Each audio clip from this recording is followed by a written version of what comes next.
is much more effective if they can do it. See, with me, because of my issues, I wouldn't have done well, because also put your knees up like that. See how your back comes back? And see here, it's not the same thing.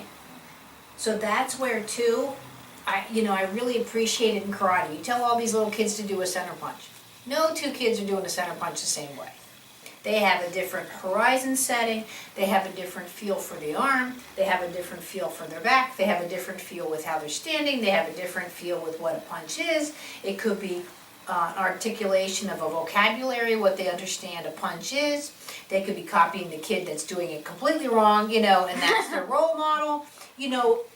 To evaluate it that it's always the teacher's issue, you know what I mean, or whoever's articulating the commands or the instructions, is really, you have to know with whom you're dealing with, but in my mind, that's physically.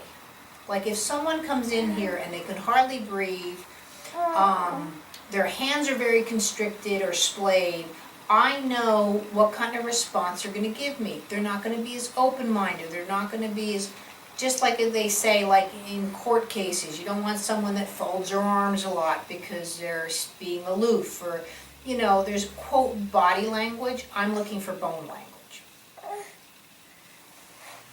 But yes, in general, you could say for most of the children, crisscross or folding the legs is the most advantageous.